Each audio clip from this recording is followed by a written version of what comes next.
हाँ बाक़ा हिते मज़ो कंदासीं VIP। साईं अस्सलाम वालेकुम। हिकिड़ो मिंट।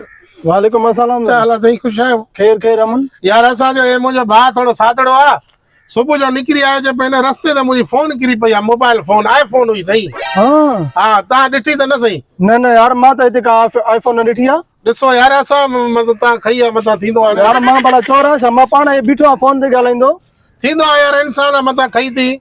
न यार मां न खई आहे, न ही ॾिठी आहे। अच्छा भला ॻाल्हि ॿुध भाउ, हिन पार्क में का CCTV कैमरा लॻल आहे? न अहिड़ी का कैमरा बेमरा हिते न आहे लॻल। यार का कैमरा लॻल हुजे त चेक कयूं न काथे किरी आहे कंहिं खई आहे। न यार कैमरा हिते काई न तूं आहे बि लॻल। चढ़ियो आहे सुबुह जो iPhone घरों खणी निकितो आहे सादा। मूंखे केली ख़बर आहे। केली ख़बर चढ़िया ₹1,00,000 जी वई न। मां सम्झी 2000 जी आहे।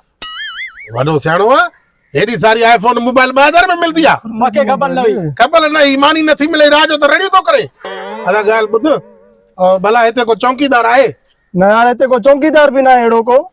चौकीदार भी कोन्हे? न। अच्छा हाँ भला को हिते को थाणो का चौकी का पुलिस आहे? न यार वो इलाही परे आहे, हिते त काई न आहे। काई ना न हिते? यार हिते न आहे काई भी। अच्छा भाउ मूंखे हिकिड़ी ॻाल्हि त ॿुधाए, जेको आहे सो ईअं माना जेकॾहिं हितों माना कंहिंखो मोबाइल ईअं को खसे वञे हाँ त को माना रड़ियूं करे को ओड़े पाड़े में को घर बर को माण्हू न यार हिते घर बर कोन्हे, हिते वीरानी आहे। हाँ हाँ यार असांजी iPhone हली वई, छा कयूं? घर पर हिते त को अहिड़ो को आहे भी कोन्हे। थोड़ी आइलीड़े अब ओड़े तो मुझे मोबाइल कैसे आए तो माते जो नाक बुधाए मैं तो मुसा पाड़ से जुल्म थी। अरे यार के रोया है कहीं न पुलिस आ न चौकीदार ने, वही मोबाइल वही बस वही। ओह नो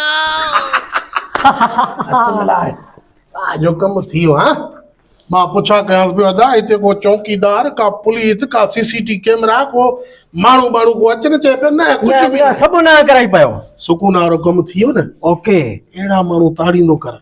एड़ी मोबाइल 2-3 ॿियूं मिली वयूं त इज्जत ठठाई थी वेंदी। आहे घणे जी आहे? ॾालाए 20-25 हज़ार कंदी, ठीकु आहे न। ओके हाणे ॻाल्हि ॿुध, जेका राति मोबाइल खसी आहे उहा मां थो झलियां, हे मोबाइल तूं झल। हाणे जंहिंजी जेतिरा पैसा करे उहो हर कंहिंजो भाग आहे। भाग ॻाल्हि कंहिंसां बि न कजांइ, तूं वात पटियो को हाफ चांहि पीआ वेंदो न सॼा राज़ उनखे ॿुधाईंदो।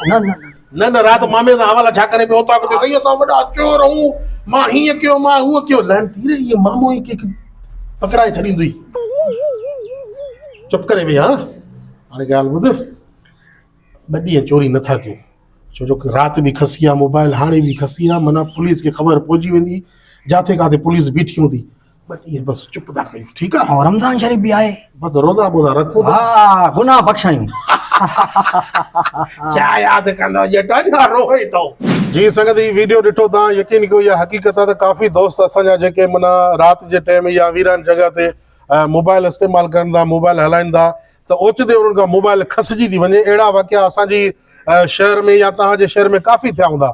सो ही वीडियो हुयो, इहो मैसेज हुयो तव्हां मोबाइल ॾिसंदड़ जे लाइ, नौजवान जे लाइ, त किथे बि रस्ते ते या कंहिं अहिड़ी वीरान जॻह ते पंहिंजी मोबाइल फ़ोन इस्तेमालु न कयो, छो जो इस्तेमालु कंदो त अहिड़ा नुक़सान काफ़ी थींदा।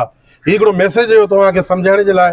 वधीक जेकॾहिं तव्हांखे हीउ वीडियो पसंदि अचे त असांजो वीडियो शेयर ज़रूरु कंदा ऐं ॾिसंदा रहो माहे TV नेटवर्क। ऐं मां हिकिड़ो अर्ज़ु बि कंदुमि त दोस्तनि खे, जेकॾहिं कमेंट में तव्हां असांखे जेको आहे सुठियूं के थीमा या का मशहूरी ॾींदव त माहे TV नेटवर्क ही कमु करे, त इंशाल्लाह असांजी टीम जेका माहे TV जी आहे उहो तव्हांजे हर कमेंट जो जवाब बि ॾींदी ऐं तव्हांजे कमेंट जा वीडियोज़ बि ठाहींदी। वॾी महिरबानी।